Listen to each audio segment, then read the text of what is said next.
Olá pessoal, sejam bem-vindos mais uma vez ao canal Desenvolvimento Homem Moderno.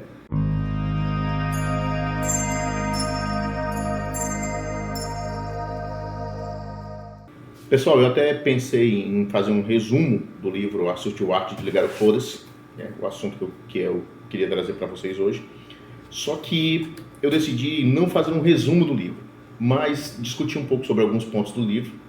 E pessoal, vocês sabem que o objetivo desse canal é justamente o seu desenvolvimento, é contribuir para que você possa se desenvolver enquanto pessoa. E para atingir esse desenvolvimento, né, esse crescimento como pessoa, posso dizer até espiritual, é fundamental o apego à leitura, né? Então, entre alguns livros que eu ainda vou trazer aqui, resumos ou discutir o livro aqui, esse livro, ele teve um papel importante na minha vida, quando eu passei uma situação difícil, em que eu desenvolvi ali uma crise de ansiedade.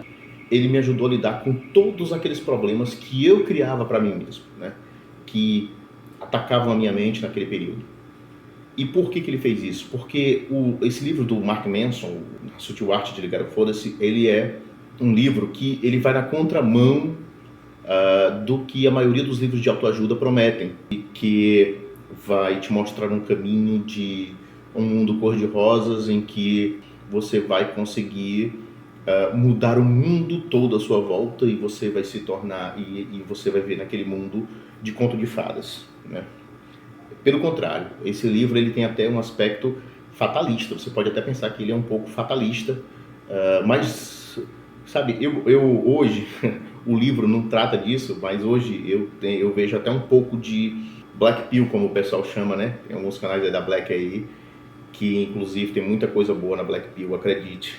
Você tem que tomar cuidado com a dose, mas tem muita coisa boa sim, muita coisa realista.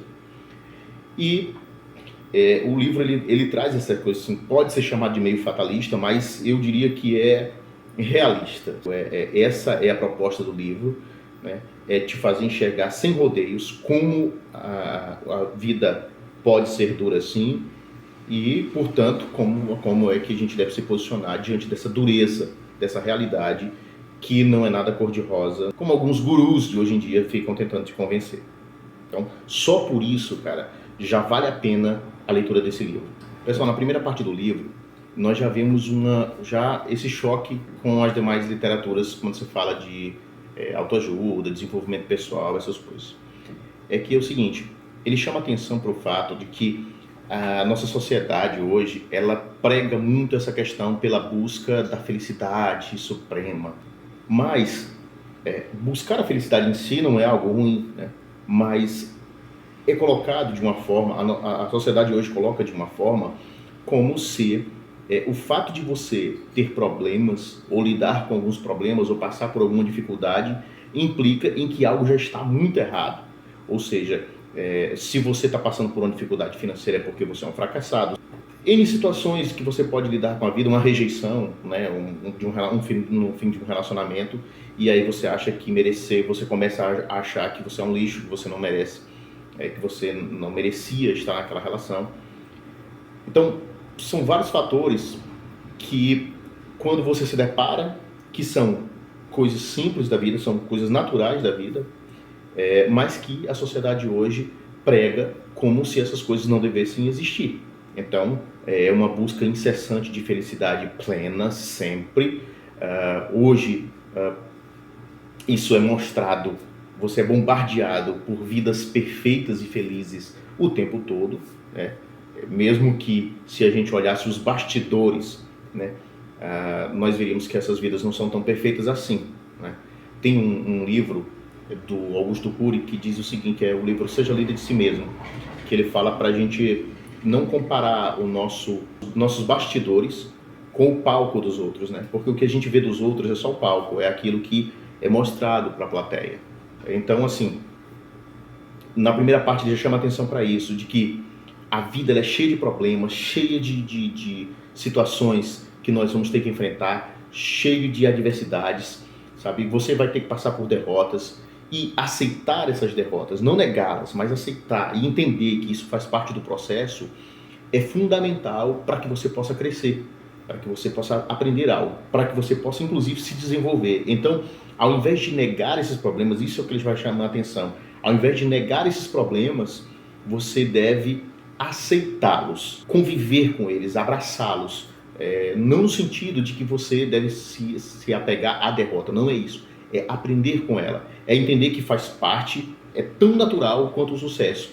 E, na verdade, dificilmente você vai se tornar alguém melhor se você não passar por dificuldades. No mundo militar, tem umas frases que eles falam que é assim, se referindo ao treinamento, né? Se referindo à dureza do treinamento. Ele fala assim, bom porque é ruim, seria melhor se fosse pior. Olha a loucura dessa frase. Os soldados ali, quando estão sendo treinados, eles sabem, né, os policiais, os soldados dos militares aí em geral, quando estão sendo treinados, eles sabem que quanto mais difícil o treinamento, quanto mais sofrimento, por mais sofrimento eles passem, mais fortes eles vão sair dali e mais preparados para enfrentar qualquer coisa.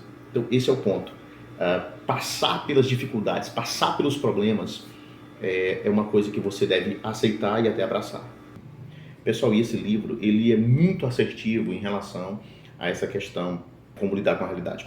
Normalmente, quando você lê esse livro, pelo menos essa foi a minha experiência, e de muita gente que eu já comentei, eu já emprestei esse livro para algumas pessoas, e é justamente de te fazer enxergar a realidade e te mostrar o caminho de lidar com ela, né? Por exemplo, na segunda parte do livro, você tem ele falando sobre como você tem que escolher os problemas. E eu tive essa experiência de, por exemplo, de quando está assim, sendo bombardeado por coisas dando errado, perceber que eu, na verdade, podia escolher com o que me preocupar, sabe? Esse livro, ele me ajudou nisso, de você escolher com o que se preocupar, ou seja, se preocupar com aquilo que realmente é mais importante para você, com aquilo que está ao seu alcance. Então, entre outras coisas que você pode fazer, e que eu acho fantástico nisso, e que normalmente a gente não vê ser abordado dessa forma, né? Aqui não se trata de você fugir dos problemas, mas entender que se o problema não pode ser resolvido por você, se não está ao seu alcance, então você tem que dizer, foda-se. Eu lembro que quando eu fazia faculdade, eu já tinha meio que captado um pouco dessa mensagem, né? Só que eu tinha pego isso numa cena de um filme do Mel Gibson, né? Máquina Mortífera. Ele dizia, no filme ele menciona que quando a vida estava dando errado, ele falava simplesmente que se dane, para não se estressar, para não ficar doido. Mas o livro me ajudou, através de vários exemplos aqui que ele traz, a perceber que você tem que escolher com o que você tem que se preocupar, né? Tem um exemplo no livro, por exemplo, que vale ser mencionado. Eu não vou citar aqui o nome do personagem, nem vou entrar em detalhes, porque eu quero estimular a leitura do livro. Eu quero que vocês leiam esse livro. Então, mas assim, ele dá uma ideia de que ele traz de um personagem, tem um personagem que é citado no livro, que foi excluído de uma banda famosa e por algum tempo ele se preocupou com aquilo e aquilo meio que serviu como uma barreira para ele crescer. Mas quando ele percebeu que ele tinha que tocar a vida para frente e foi buscar seu próprio caminho, ou seja, ao invés de ficar sofrendo, pensando por que eu não estou naquela banda, por que eu não fiz sucesso com aquela banda, ora, se já não tinha o que resolver, ele agora olha as preocupações, esse personagem parou com isso, olhou para aquilo que devia se preocupar e alcançou sucesso, o sucesso dele, a maneira dele. Então, podemos citar como exemplo aqui a questão de um relacionamento. Você foi deixado, você se separou e ao invés de você ficar, sabe, o tempo todo pensando em como seria a vida se aquele relacionamento tivesse continuado, que isso normalmente é o que aflige o homem, ou se você ficar se preocupando com o que a outra pessoa está pensando, ou muitas vezes alimentando sentimentos do tipo assim, agora eu tenho que vencer para mostrar para ela que eu sou melhor, eu tenho que fazer isso para mostrar para ela que eu estou bem. Ao invés disso, escolha aquilo que é importante se preocupar para você, o que está no seu alcance. Porque quando você faz isso, você já não está mais se preocupando com a vida do outro, né? Quando você escolhe os problemas que tem a ver com você e o que você tem que fazer para que você cresça, então você deixa de se preocupar com a vida do outro, tira o foco daquilo que você não tem controle, você não tem controle sobre o que as pessoas pensam sobre você, sobre o que as pessoas estão fazendo ou vão fazer, ou sobre o que poderia ter sido de um relacionamento que acabou, ou que poderia ter sido de uma carreira que acabou, ou que poderia ter sido de um concurso que você não passou. Mas o que você pode resolver dos seus problemas que você tem hoje? O que está ao seu alcance? É isso que você tem que se importar. Pessoal, outra parte importante do livro é quando ele trata da questão da aceitação da dor. E aqui a gente pensa aqui em dor como sofrimento mesmo, né? E eu já mencionei que na primeira parte, acabei mencionando essa questão da aceitação da dor, mas é interessante destacar esse ponto, porque a maioria das pessoas é ensinada, né, a fugir da dor. Ou muitas vezes tentar até fingir que não a sente, sabe? Buscando sempre sentimento, essa coisa do positivo demais, de tudo é positivo. Tem até uma parte do livro que fala o seguinte: o desejo de ter mais experiências positivas é em si uma experiência negativa. E, paradoxalmente, a aceitação da experiência negativa é em si uma experiência positiva.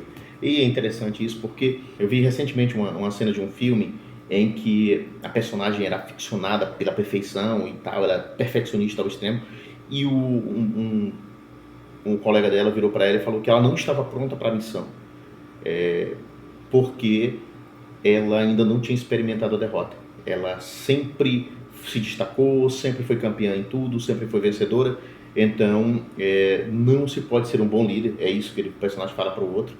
Ele fala assim: não se pode ser um bom líder sem conhecer a derrota. A experiência do sofrimento, ela é fundamental para que você seja uma pessoa forte. Pessoal, outro ponto que eu achei fantástico destacar é que o livro também nos ajuda, o livro também chama atenção para como nós devemos ligar o foda-se para as expectativas externas. É aquela ideia de você se libertar, sabe? De tentar atender às expectativas dos outros, se importar com as expectativas da sociedade em relação a você. Claro, até certo ponto, a vida em sociedade exige uma certa preocupação com o pensamento dos outros. Do contrário, você faria aí, talvez fizesse coisas aí que fossem compatíveis para uma vida em sociedade. Beleza, né? Mas você não pode deixar ultrapassar certos limites e ficar vivendo a expectativa dos outros. E isso vale para muita coisa, e isso acaba prejudicando em muita coisa. Outro dia, por exemplo, eu me deparei com a professora da minha filha me falando que ela ficou tímida de apresentar um trabalho na escola. E aí eu conversei com ela, eu chamei a atenção para o fato de que minha filha é uma menina muito inteligente, muito esperta, fala muito bem, se expressa muito bem, e não tinha por que ficar tímida de apresentar esse trabalho na escola. Então eu falei para ela, uma coisa que eu chamei a atenção para ela foi que ela devia deixar de se preocupar com as expectativas dos outros e se preocupar com o que ela está pronta para falar. A única preocupação dela é o seguinte: eu estudei, eu sei, então pronto, eu vou ensinar. Essa é a ideia. Um dia desses, só trazendo uma experiência simples, uma coisa besta, mas olha só, eu fui com a minha esposa e minha filha num restaurante, e estava chovendo no dia, e elas desceram correndo, porque estava chovendo, né? Elas desceram do carro correndo, e aí eu fui terminar de estacionar o carro ali, e elas entraram, a frente do restaurante lá era toda de vidro, e elas entraram pela porta que estava aberta, mas aí elas não me esperaram na porta, elas entraram e já entraram na parte principal lá do restaurante. E aquilo acabou me distraindo, né? Eu terminei de estacionar, quando eu olhei, eu achei que elas tinham acabado de entrar e estavam de frente para a porta. O vidro estava muito limpo e eu cheguei. O restaurante estava razoavelmente cheio. E eu cheguei e meti a cara no vidro. Por mais bobo que isso pareça, isso aí para muita gente é uma vergonha absurda. Eu tenho colegas de trabalho que, numa situação dessa, eles passam uma semana falando que mico. E aquilo ali para mim não significa nada. Eu não sou aqui o perfeitão, que tudo que eu estou trazendo para vocês eu já aplico na minha vida. Não, algumas coisas eu estou aprendendo a aplicar. A gente aprende junto aqui, a gente se desenvolve junto. Mas essa questão é uma coisa que eu nunca tive grande dificuldade para aplicar. Eu sempre tive essa facilidade de não ligar muito para a opinião dos outros. E aí, para mim, aquilo ali foi nada. Eu levei na brincadeira, sentei, conversei com o pessoal que ficou olhando, e eu peguei e disse assim, não, eu até brinquei, falei a frase do Chapolin Colorado, eu falei assim, não, meus movimentos são friamente calculados, eu queria só testar a resistência do vidro. E pronto, levei na brincadeira. Outro exemplo que eu posso dar, eu fui um tempo, falando muito da minha vida, né, mas é só para trazer os exemplos aqui para vocês.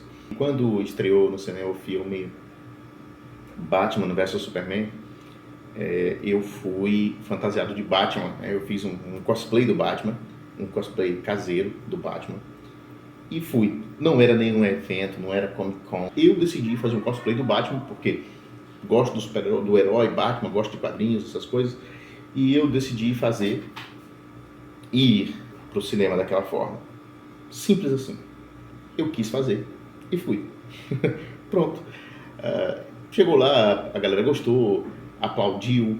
Num primeiro momento teve um silênciozinho entre o primeiro cara que disse assim, o Batman veio pro cinema, e os aplausos. Houve um silêncio em que eu estava preparado psicologicamente para receber ali vaia ou ridicularização, apesar de que eu sabia que isso não seria 100%, né? Mas, para minha surpresa até, o cinema todo aplaudiu e depois do filme foi tirar foto comigo e tal, e foi uma experiência bacana.